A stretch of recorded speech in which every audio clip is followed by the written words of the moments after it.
viewers, welcome to Ngal Fashion Store. My name is Chidima and today I'll be reacting to a video titled Charlie Clark Obliterates Students Who Says Hamas and Israel are the same. Please stay tuned. Thank you. To preface, I'm a progressive and I would like to have some discourse with you over the Israel-Palestine conflict. I'm just going to say I fully condemn Hamas and my current position is that there should be a one-state solution where it's anti-apartheid. However, there should be the international community with the United Nations should be responsible for leading the peace process. And personally, I think the Hamas and the Israeli government are essentially two sides of the same coin.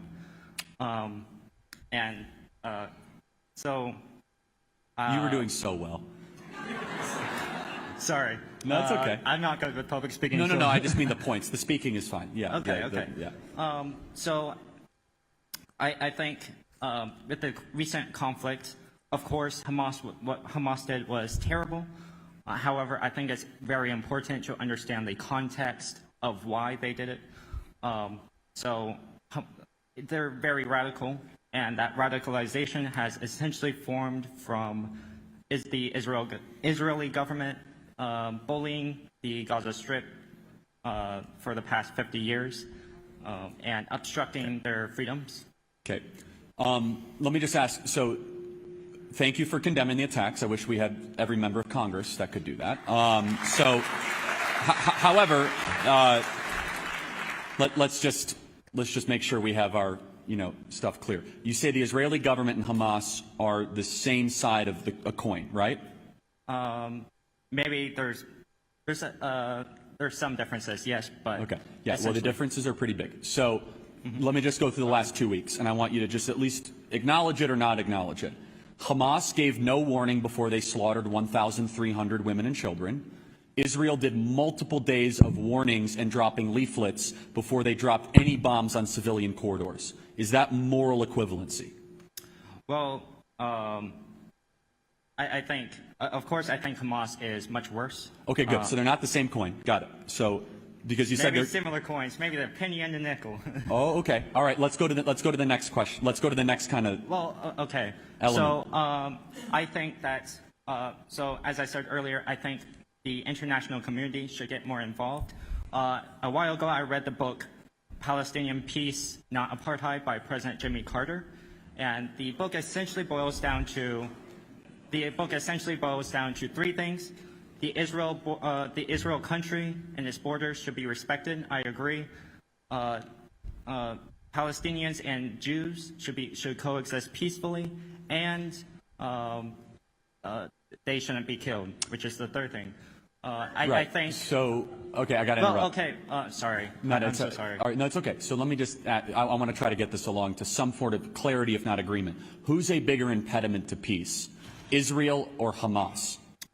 I think the biggest impediment is the reactionary politics and reactions between the two groups. Hamas had been radicalized by the Jews, or rather the Israel government, which had been radicalized by the history of Arabs killing Jews. I got to cut you off, man. Wait, what? Like you said, Hamas is radicalized by the Israeli government. Well, they're radicalized by Islam, not by the Israeli government. Islam is what radicalized Hamas. Not everything goes back to the Jews, man, right? Well, no. I'm sorry. So I think, the conflict essentially boils down to its history. The Arabs killed a bunch of Jews in its history. The Jews killed a bunch of, through the Zionist movement, through colonialism, and okay. All right. I don't want to spend too much time on this, but I just want to ask one final question. Is if Hamas would lay down all of before this massacre, okay, would have laid down all of their weapons, what do you think would have happened? And if Israel laid down all of their weapons, what do you think would happen? So I'll address the second part. If Israel lays down all its weapons, I think terrorist groups such as Hamas and the Palestinian Authority would use this opportunity to kill a bunch of Israelis. I agree. So we have clarity on that. So, great. Before the massacre, because heightened tensions, if Hamas would have laid down their weapons and Gaza would have laid down their weapons, what do you think would have happened? I think the Israel government would try to essentially do something similar, where they would try to push out all of the Palestinians. As we would have I do peace, not think they is what have we would freedom have. of movement. So we're not going to agree on this. Let me just make a couple points. Israel, time and time again, has sat down for peace. Abraham Accords, Oslo Accords, Camp David Accords, which was facilitated.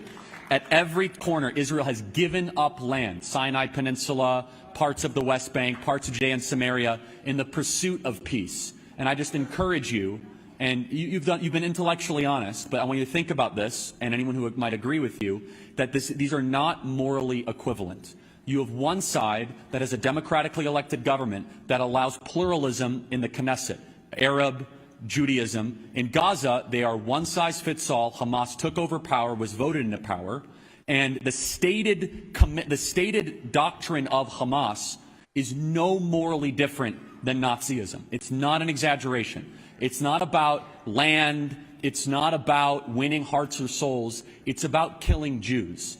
And the issue is this, well, more than the issue, is that Hamas now invited this conflict, okay? And this is where my sympathy kind of wanes down to little next to nothing, is that there was at least some form of an equilibrium. They were in Gaza, Israel is in Israel, and on a holy day in the 50-year anniversary of the Yom Kippur War, they decided to go into kibbutzes, which I know that you denounce. But at that point, they're going to F around and find out, and Hamas should be obliterated for that action. Thank you very much. Thank you.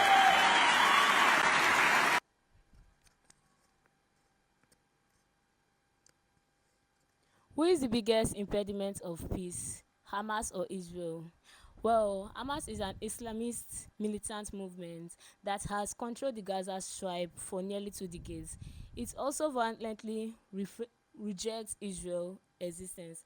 Hamas also rejected any prospects of peace or existence or coexistence with Israel. So the initiative, proposals, and international conferences are all a waste of time of human endeavors. So Hamas has always been impediments to peace. No country wants peace in the Middle East more than Israel.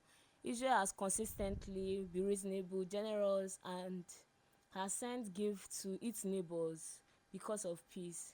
So now, if Hamas and Gaza lay down their weapons, Israel will likely and if Israel likely lay down their weapons, I guess Israel wants peace. But if Israel lay down their weapons and Hamas sees the opportunity, they will likely want to strike back.